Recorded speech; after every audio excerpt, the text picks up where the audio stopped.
Olá, boa noite. O Senado agora está no ar. O Senado aprovou hoje o Marco Civil com direitos e deveres para o uso da internet. O texto, que já passou pela Câmara, vai à sanção presidencial.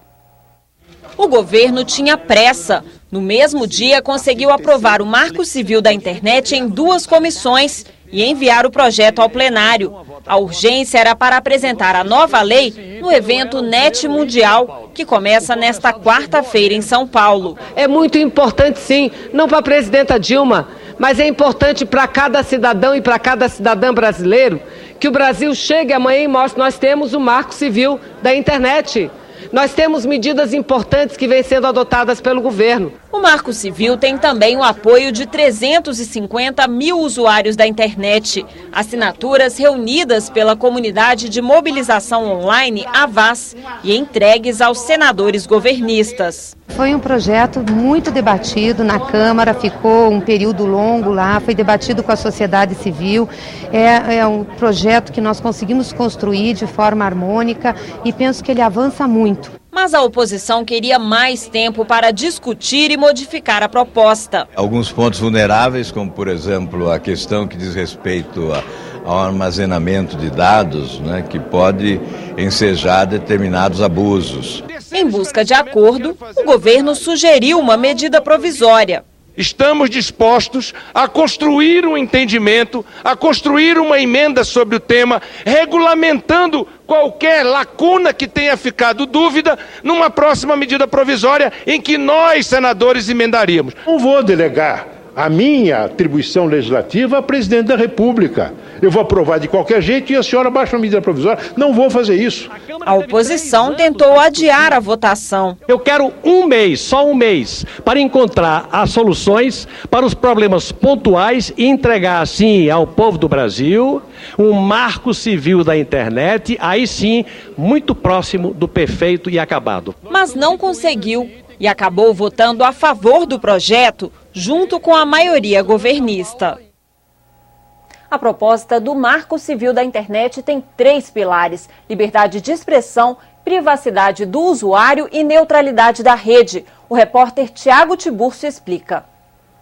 O Marco Civil da internet garante ao usuário 13 direitos, entre eles a acessibilidade, a manutenção da qualidade da conexão contratada, o sigilo das comunicações, que só pode ser quebrado por ordem judicial, a inviolabilidade da vida privada.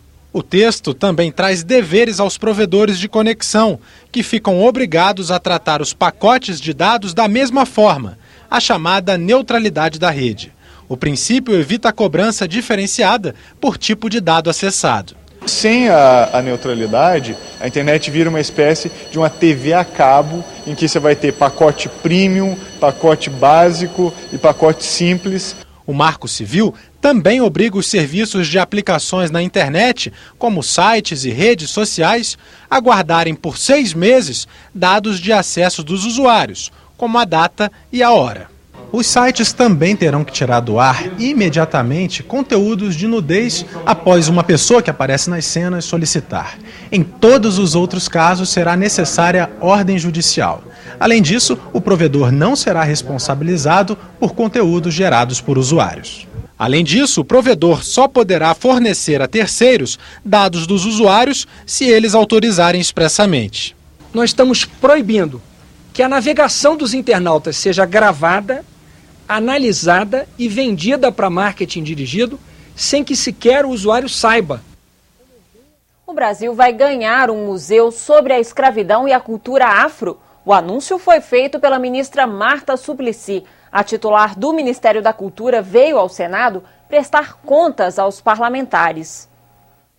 A ministra fez um balanço da atuação do MINC em 2013 e destacou projetos que tratam a cultura como uma ferramenta de inclusão social. Agora, com a entrada também do Vale Cultura, nós vamos ampliar aí muito essa possibilidade para quem ganha até 5 salários mínimos. Um exemplo das ações do Ministério é o Museu Afro, que será instalado em Brasília e vai mostrar a história dos negros que trabalharam como escravos no Brasil. Avalio como muito importante a iniciativa de construir o Museu da Memória Afro brasileira, afrodescendente. A ministra também trouxe o presidente do Instituto Brasileiro de Museus. No Brasil, são mais de 3.000.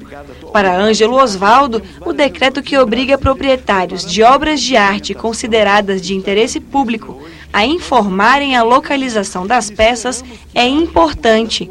A obrigação desagrada aos colecionadores particulares. Se o Conselho decidir declarar um bem ou uma coleção musealizados ou musealizáveis como de interesse público, haverá ainda a homologação pela ministra da Cultura, pelo titular do Ministério da Cultura. Portanto, o que se deseja é a proteção, é a salvaguarda, é a memória brasileira protegida. A senadora Ana Amélia questionou a carga de impostos na importação de obras de artistas brasileiros que moram no exterior. Ela propôs que a CE apresente um projeto para desonerar essa importação. Passará a ser dever de casa da comissão elaborar, com apoio da área técnica do seu ministério, um projeto, uma proposta para o governo, para o legislativo, uma iniciativa legislativa. Bastante complicado, às vezes, essa conversa com o Ministério da Fazenda, mas é importante para o artista brasileiro, é importante para o desenvolvimento da arte no Brasil. Não tem sentido uma pintora como a Adriana Varejão não poder trazer suas obras e pagar uma fábula de imposto, ou os irmãos Campana, ou até o Romero Brito. A Comissão de Meio Ambiente debateu hoje o projeto que altera a categoria da reserva biológica Nascentes da Serra do Cachimbo, no Pará. No lugar da reserva, o texto cria um parque nacional e uma área de proteção ambiental. Reservas biológicas são unidades de conservação de proteção integral, sem nenhum tipo de interferência do homem. Já os parques nacionais admitem a visitação de turistas. E as áreas de proteção ambiental podem ter moradores em seus limites. O presidente do Instituto, Chico Mendes, disse que deu parecer contrário à mudança, mas disse também que está aberto ao debate e reconheceu a necessidade de uma discussão mais ampla sobre a regularização fundiária e o papel das unidades de conservação no Pará. Segundo ele, esse debate é necessário diante do aproveitamento do potencial hidrelétrico do rio Tapajós.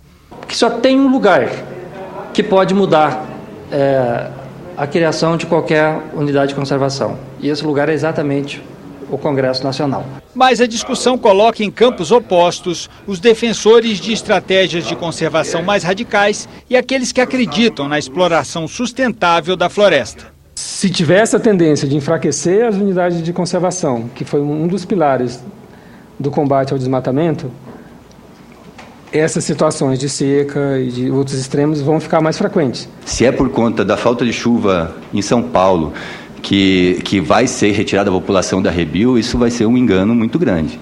Essas duas coisas não estão ligadas. O senador Flecha Ribeiro sugeriu a adoção de um termo de ajustamento de conduta. Por esse tipo de documento, os produtores assumem, perante procuradores da República, compromissos para minimizar danos e prejuízos causados à unidade de conservação.